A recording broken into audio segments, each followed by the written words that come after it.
چٹنی ہو یا کچھ اچار وچار ہو تو کھانے کا ٹیسٹ بڑھ جاتا ہے. اب آپ نے چٹنی ہی سے کھانا شروع کر دیا تو آتے ہیں آپ کی گل جائیں گی تھوڑے دنوں میں. تو مذاق ہی آپ نے اصل چیز بنا لی, اصل پروگرام ہی A to Z مذاق ہے. تو جائز ہے, میں نہیں کہہ رہا ناجائز ہے, لیکن یہ شریعت کے مزاج کے خلاف, کیونکہ اللہ نے ہمیں پیدا کیا ہے بڑے کاموں کے لیے. تو بڑے کام کے دوران جیسے میں یہاں اصلاحی بیان کر رہا ہوتا ہوں, درمیان میں ایک چٹکلا آ گیا مذاق, میں یہاں مزاحیہ پروگرام پیش کرنے تو نہیں بیٹھا ہوتا نا, یہاں بیٹھتے A to Z لطیفے ہی لطیفے. تو اصل کام کچھ اور ہونا چاہیے, اس میں انسان درمیان میں تھوڑا سا مذاق بھی ہو جائے, فریش ہو جاتا ہے. جیسے ٹیچر اسکولوں میں پڑھاتے ہیں تو پڑھائی کے دوران تھوڑے سے چٹکلے بھی سناتے ہیں, ہمارے استاد بھی سنایا کرتے تھے. بیان میں آ گیا تھوڑا کوئی چٹکلا آ گیا, تو اپنی زندگی میں مذاق کو اتنا ہی رکھنا چاہیے. کامیڈین بن جاتا صبح و شام مذاق ہی مذاق, اس سے انسان کے اپنے دل کا سکون سب سے پہلے خراب ہوتا ہے. اکثر کامیڈین, جتنے کامیڈین ہوتے ہیں نا, سب کی بات نہیں کر رہا, ان میں زیادہ تر ڈپریشن کے مریض ہوتے ہیں, بن جاتے ہیں. کیونکہ آپ جو اصل اللہ نے کام, بڑا کام دیا ہے آپ کو, کوئی اور طرح سے انسانیت کی خدمت کرو. آپ کوئی کھانے پکانے کی ترکیبوں والے چینل بھی اچھے ہیں, وہ کم از کم کھانا تو سکھا رہے ہیں نا, پکانا کے یار یہ بھی کھاؤ یہ بھی کھاؤ. 6 آدمی خود ہی گھر میں بنانا سیکھ لے, یا خواتین بنا کے میاں کو کھلائیں یا دعوتیں کریں, وہ بھی سمجھ میں آتا ہے. لیکن A to Z مذاق, A to Z مذاق تو جائز ہے, میں نہیں کہہ رہا کوئی حرام ہے ناجائز ہے, لیکن بہرحال پسندیدہ نہیں. جیسے اسنوکر کلب ایک صاحب کا, مجھے کہنے لگے میں نے اسنوکر کلب کھولا ہوا ہے اور اتنی میں فیس لیتا ہوں, 1 گھنٹہ لڑکے اسنوکر کھیلتے ہیں. بھائی ناجائز تو نہیں ہے, کیونکہ وہ کوئی بہیائی تو نہیں ہو رہی, کھیل ہی ہے نا, انٹرٹینمنٹ ہے, کوئی حرام انٹرٹینمنٹ نہیں. لیکن کوئی اور اچھا کام کر لو بھائی, کوئی اور کام کر لو جس میں لوگوں کو, سبزی بیچنے والا بھی تو کام کر رہا ہے نا, اس میں فائدہ ہے. اسنوکر میں کیا ٹائم ویسٹنگ, لوگ آ رہے ہیں اور 1 گھنٹہ 2 گھنٹے خام کھا کے ٹائم ویسٹ کر کے جا رہے ہیں. تو جب یہ زندگی کی لمحات ختم ہوں گے اس وقت احساس ہوگا انسان کو کہ میں نے کتنا کما سکتا تھا اور میں نے کیا گھاٹے کے سودے کیے.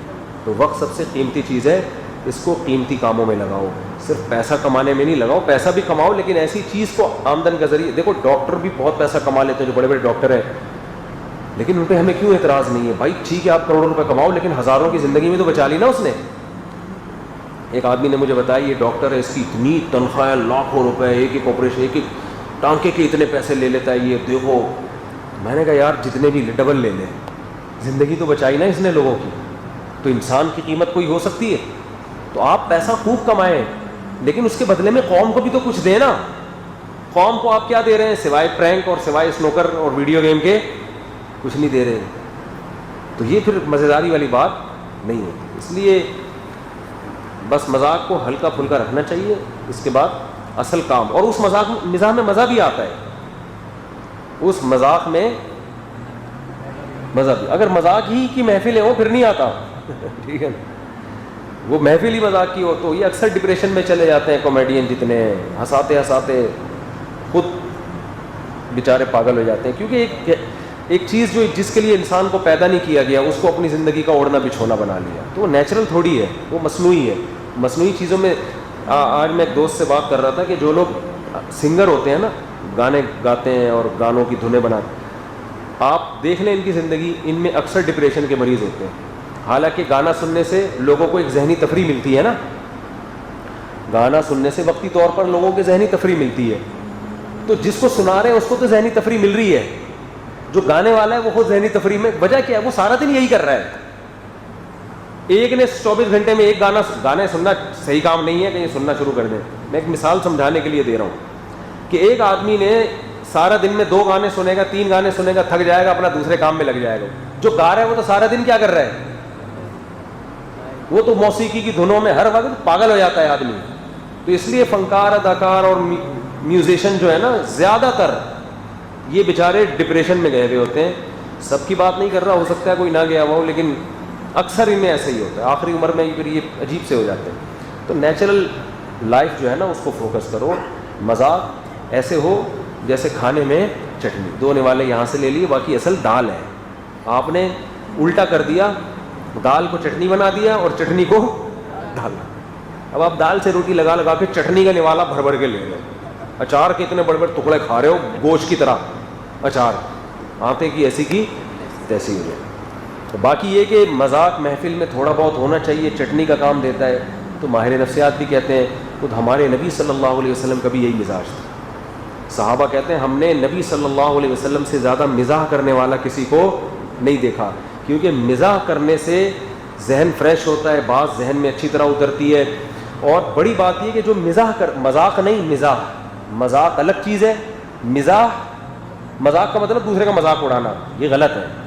مزاح کا مطلب تفریح کی باتیں کرنا. تو اس میں جو مزاح کرتا ہے یہ اس کی علامت ہوتی ہے، اس میں تکبر نہیں ہے. جس میں تکبر ہوتا ہے نا وہ مزاح نہیں کرتا، وہ ہمیشہ سیریس رہے گا.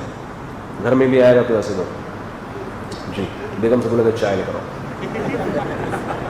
لانے میں دیر ہو گئی. اچھا بس ہم نے ایسے بھی لوگ دیکھے ہیں، خود بھی ٹینشن دوسروں کو بھی ٹینشن. کوئی بچہ تھوڑا سا بول دیا، ہنس دیا، باپ بیٹھا ہوا سامنے تمہیں ہنسی آ رہی ہے. ہر وقت تھوڑے دنوں میں برین ہیمریج ہوگا. آج حضرت دنیا سے تشریف لے گئے. اور جس کی طبیعت میں مزاح ہوتا ہے تو وہ خود بھی خوش رہتا ہے. وہ چھچھوراپن نہ ہو کہ ہر وقت ہی مذاق، یہ تو غلط ہو جائے گا نا. تھوڑا بہت جیسے وہ چھوڑو رہنے دو. آج مجھے کسی نے، ہمارے جامعہ کے ایک استاذ نے ایسا لطیفہ سنایا کہ اتنا مزہ آیا. انہوں نے لطیفہ سنایا کہ ایک آدمی، اس کی بیوی کو کتے نے کاٹ لیا اور وہ مر گئی. اب ایک بڑا حادثہ تھا بھائی زندگی میں. ہزاروں لوگ پہنچ گئے لائن لگا کے نا تعزیت کے لیے. تعزیت کرنے والوں کو اتنا رش کے لائن لگی ہوئی ہے، وہ تاحد نگاہ لوگ ہی لوگ نا. تعزیت کا نمبر نہیں آ رہا. اتنے میں ایک آدمی لائن توڑ کے بھاگتا ہوا آیا، کنارے پہ لے جا کے اس کو بولتا ہے کہ یار کتا ایک دن کے لیے مل جائے گا. یار وہ کتا ایک دن کے لیے ادھار مل جائے گا. اس نے ایک تھپڑ لگا کے بولا جا لائن میں کھڑا ہو جا، تو کیا سمجھتا ہے تعزیت کے لیے آئے ہوئے سارے کتے کے لیے آئے ہوئے. سب نے درخواستیں جمع کرائی ہے، 6-7 مہینے بعد 13 نمبر بھی. کیا سمجھتا ہے؟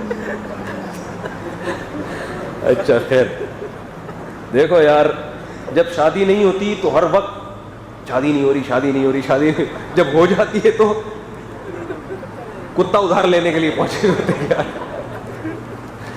ابھی وہ ایک بچے نے اپنے باپ سے پوچھا نا، ابا ہر آدمی شادی کے بعد پچھتاتا ہے مگر پھر بھی کرتے ہیں، یہ وجہ کیا ہے؟ ابا نے کہا بیٹا عقل ٹھوکرے کھانے سے آتی ہے، بادام کھانے سے نہیں آتی. مفتی صاحب سوال خاموشی سے پڑھیں.